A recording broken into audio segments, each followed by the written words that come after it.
My dear brothers and sisters, welcome to the other classroom. Class 8-এর প্রথম unit টেস্টের বাংলার একটি গুরুত্বপূর্ণ অংশ পথের পাঁচালী।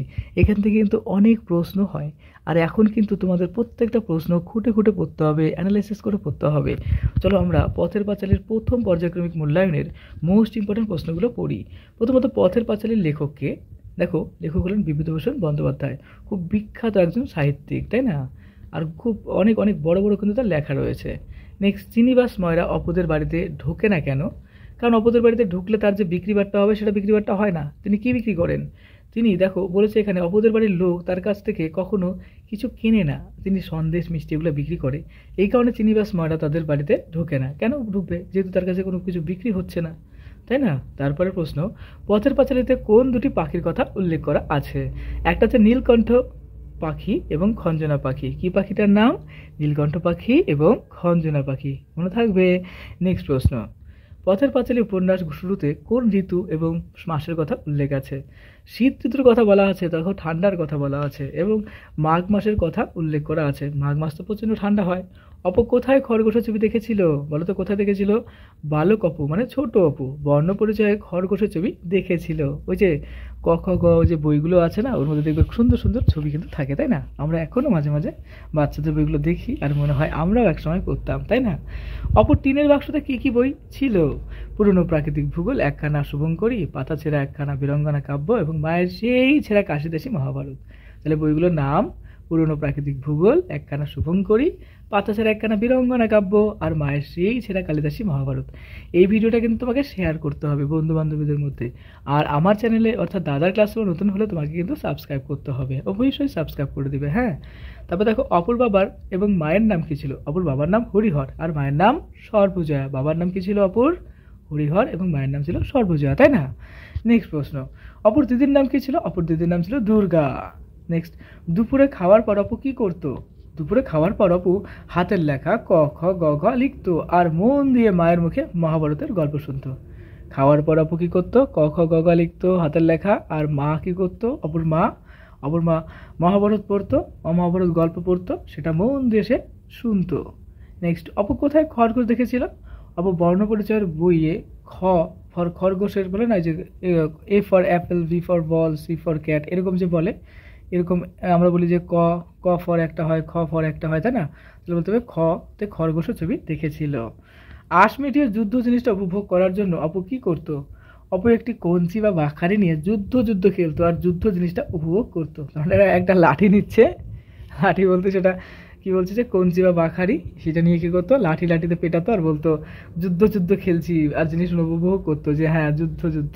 বেশ মজাদার টপিক না? চোখের জল বাঘ মানিত না। কার চোখের জল কখন বাঘ মানতো না, অর্থাৎ চোখের জল পড়তো কখন? উত্তর দেখো, অপু যখন মায়ের মুখে মহাভারত শুনতো তখন তার চোখের জল বাঘ মানতো না। মহাভারতের অনেক রকমের কিন্তু বিষয় রয়েছে, অনেক রকমের ক্যারেক্টার রয়েছে, অর্থাৎ অনেক রকমের চরিত্র রয়েছে, অনেক মহান লোক রয়েছে। তাদের জীবন কাহিনী যখন তার মা পড়তো তখন তার চোখে কিন্তু জল আসতো এবং সেটা কিন্তু বাঘ মানতো না, অর্থাৎ থামতো না। নেক্সট, অপু নারকেলের মালা দিয়ে কি করবে? অপু নারকেলের মালা দিয়ে তেল নিয়ে আসবে, অর্থাৎ নারকেলের যে মালা আছে ওর মধ্যে তেল ভরে আনবে। অর্থাৎ মালা বলতে কি, নারকেলটা যখন আমরা ফাটাই দিই কিনা তখন দেখবা দুটো খোলক, অর্থাৎ একটাই তো টোটাল খোলক থাকে, দুটো খণ্ডে ভাগ করি, তিনটা খণ্ডে ভাগ করি, সেটাকে সুন্দর করে কি করে একটা বাটির মতো বানিয়ে সেটাতে তেল নিয়ে আসবে। বাড়ির উঠানে দুর্গা কি ব্রত করেছিল? পন্নীপুকুর ব্রত করেছিল। তার মানে দুর্গার করা ব্রতের নাম কি? পন্নীপুকুর ব্রত। অপর গ্রামের নাম কি? উত্তর হবে দেখো নিশ্চিন্দিপুর। তারপরে মহাভারতের অপর সবচেয়ে প্রিয় চরিত্র কোনটি? উত্তর হবে দেখো কর্ণ। এই কর্ণের কাহিনী শুনে কিন্তু তার চোখের জল বাঘ মানত না। হাস্য কেন খোকা, এটা কি নাট্যশালা? কার উক্তি? উক্তিটি করেছিলেন প্রসন্ন গুরু মহাশয়, অপর শিক্ষক, তাই না? কার ভিটা জঙ্গলে পরিণত হয়েছিল? নীলমণি রায়ের পৌর ভিটা, সেটা জঙ্গলে পরিণত হয়েছিল। সেখানে লোকজন যাতায়াত করতো না, কেউ থাকতো না, যে কারণে কি সেখানে অনেক ধীরে ধীরে গাছপালা হয়ে বিভিন্ন জঙ্গল হয়ে গেছিল, তাই না? তারপরে অপু অসত্য গাছের দিকে তাকিয়ে কি ভাবতো? অপু ভাবতো অসত্য গাছের উপরে সুদূরে কোনো অজ্ঞেয় দেশ রয়েছে, যে দেশের রাজপুত্রদের কথা শুনে সে রোমাঞ্চকর অনুভব করতো। আমরাও তো অনেক সময় অনেক কিছু ভাবি, কোনো সময় পাহাড় দেখতে গেলে বা একটা ফাঁকা একটা নদী, তার উপরে হয়তো অনেক বড় একটা ফাঁকা জায়গা আছে, ভাবি যে ওখানে কি না কি আছে, তাই না? আমাদের কল্পনার জগৎ এগুলো। তো ভাবতে আমাদের খুব ভালো লাগে। তোমার ভাবতে কেমন লাগে? আমার তো সেই লাগে ভাবতে। তারপর দেখো, মহাবীর কিন্তু চিরদিনের কৃপার পাত্র কর্ণ। অপু কর্ণকে চিরদিনের কৃপার পাত্র মনে করছে কেন? কর্ণ যুদ্ধ পরাজিত, তাই সে মানুষের কাছে মান পায়নি, চিরকাল মানুষের চোখে বেদনার জলের মতো বয়ে চলেছে, তাই অপুর কাছে কর্ণ কৃপার পাত্র। নেক্সট, বাবার কাছ থেকে দেখিস রথের সময় 4টে পয়সা নেব। দুর্গা অপুকে সঙ্গে নিয়ে এমন পরিকল্পনা করেছে কেন? উত্তর দেখো, রথের মেলায় মুরগি কিনে খাওয়ার উদ্দেশ্যে দুর্গা অপুকে নিয়ে এমন পরিকল্পনা করেছে। নেক্সট, হরিহর কার সঙ্গে মৎস্য শিকারের পরামর্শ করেছিল? হরিহর নবীন পাতিলের সঙ্গে মৎস্য বলতে মাছ ধরার শিকার পরামর্শ করেছিল, অর্থাৎ মাছ ধরতে যাবে। নেক্সট, অপুর মা অপুকে কার লেখা মহাভারত শোনাতেন? উত্তর হবে কাশিদাসের মহাভারত বলা হয় যেটাকে। নেক্সট, অপু হাতের লেখা ক খ লিখতে লিখতে এক মনে কি শুনতো? অপু হাতের লেখা ক খ লিখতে লিখতে এক মনে তার মায়ের মুখের মহাভারত পাঠ শুনতো, অর্থাৎ সে লিখছে এবং তার পাশাপাশি তার মা কি পড়ছে সেটাও সে শুনতো। নেক্সট, আলকুশি কি? আলকুশি এক প্রকারের বিষ ফল। তার মানে আলকুশি কি? এক প্রকারের বিষ ফল। নেক্সট, অপুর গুরু মহাশয়ের গ্রামে কি নামে পরিচিত ছিল? অর্থাৎ অপুর যেখানে যেত, অর্থাৎ অপুর যে গুরু মহাশয়, অর্থাৎ যেখানে সে পড়তো, গুরু মহাশয় মানে কি বলতো? আমরা বলি না স্যার, মাস্টার, তাকে বলা হয় গুরু মহাশয়। তো গুরু মহাশয়ের যে গ্রাম ছিল সেই গ্রামটার নাম কি? আমাদের বলতে হবে অপুর গুরু মহাশয়ের গ্রামে প্রসন্ন গুরু মহাশয় নামে পরিচিত ছিল, অর্থাৎ তার গুরু মহাশয়কে ওই গ্রামের লোকেরা তাকে কি বলতো? প্রসন্ন গুরু মহাশয় বলতো। অর্থাৎ অপুর গুরু মহাশয়ের নাম কি ছিল? প্রশ্নটা ভালো করে বুঝবে কিন্তু। অর্থাৎ অপু যেখানে পড়তে যেত সেখানে তার যে স্যার ছিল সেই স্যারকে ওখানকার গ্রামের লোকেরা কি বলতো? উত্তর বলতে হবে প্রসন্ন গুরু মহাশয় বলতো। এখন কিন্তু আমি তোমার স্যার, তাই না? আমি তোমাকে পড়াচ্ছি, তাহলে তুমি আমার স্টুডেন্ট, তাই কি না? তাহলে আমার নাম জানো তো? আচ্ছা, ওকে, এখন কিন্তু আমি তোমার স্যার, ঠিক আছে? অপুদের বাড়ির পাশে কার ভিটা জঙ্গলে পরিণত হয়েছিল? অপুদের বাড়ির পাশে নীলমণি রায়ের ভিটা জঙ্গলে পরিণত হয়েছিল। কেন? কারণ ওখানে লোকজন যাতায়াত করতো না, কেউ থাকতো না, ধীরে ধীরে বাড়িটা কি পৌর বাড়ি অর্থাৎ জঙ্গলে ভর্তি হয়ে গেছিল। ওকে, নেক্সট, বালক অবাক হইয়া চারিদিকে চাহিয়া চাহিয়া দেখিতেছিল। এখানে কার প্রসঙ্গে বলা হয়েছে? দেখো, বালকটি অদ্ভুত নজরে এদিক ওদিক তাকিয়ে তাকিয়ে দেখছিল। সেই বালকটা কে? সেই বালকটার নাম হলো অপুর কথা এখানে বলা হচ্ছে। নেক্সট দেখো, অপু যখন পাঠশালায় পৌঁছেছিল তখন তার গুরুমশাই কি করছিল? আমরা জানি যে তিনি হচ্ছে দোকানদারি করছিল। দোকানদারি বলতে দোকানে লোক এসেছিল, তাকে তিনি লবণ দিচ্ছিল। সেই লবণের নাম কি? সন্দুব লবণ। তো বলতে হবে অপর গুরুমশাই সন্দুব লবণ ওজন করেছিলেন। এরপরে দেখো নেক্সট প্রশ্ন, দুর্গা চুপি চুপি বলিল। দুর্গা কাকে কি বলল?